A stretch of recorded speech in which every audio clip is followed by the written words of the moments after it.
Hello বন্ধুরা, এই যে নতুন পেয়ারা গাছগুলো দেখতে পাচ্ছেন লাগানো আমার। এই যে এটা নতুন বাগান লাগিয়েছি, 7 মাস হলো, 60টা গাছ লাগানো হয়েছে। তো এই গাছে একটা প্রথম ফল রেখেছিলাম, তো এসে দেখলাম যে ফলটা নষ্ট হয়ে গেছে। তো দেখার জন্য রাখছিলাম যে এই গাছের ফলটা আমার কীরকম বড় হয়। আর গাছগুলো আমার একটু উল্টো পাল্টা হয়েছে, যেহেতু আমার বাড়ির কলমের গাছগুলো। তো 3টা জাত আছে আমার কাছে পেয়ারার, তো 3টা জাতের মধ্যে কোনটা জাত সেটা দেখার জন্যই এই গাছে একটা পেয়ারা রাখা হয়েছিল। তো পেয়ারাটা খুব বড় হয়েছিল, কিন্তু টাইম মতো বাগানে না আসার কারণে পেয়ারাটা নষ্ট হয়ে গেছে। এই যে দেখতে পাচ্ছেন, পেয়ারাটার ওজন প্রায় হাফ কিলোর কাছাকাছি হয়ে যাবে, নাহলেও তো 400 পার হয়ে যাবে, বেশি হবে মনে হয়, হাফ কিলোর বেশি হবে পেয়ারাটা। তো পেয়ারাটা নষ্ট হয়ে গেছে, পলিথিন দিয়ে রেখেছিলাম, আর এটা ফাঙ্গিসাইডের কারণে নষ্ট হয়ে গেছে।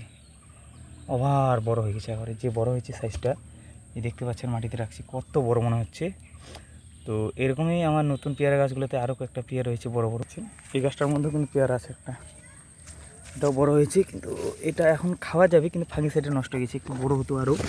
এই যে এই পাশটা দেখতেছেন, একটা প্লেটের মধ্যে দেওয়া আছে, পেয়ারাটার সাইজটা দেখেন একবার, কত বড় হয়েছে।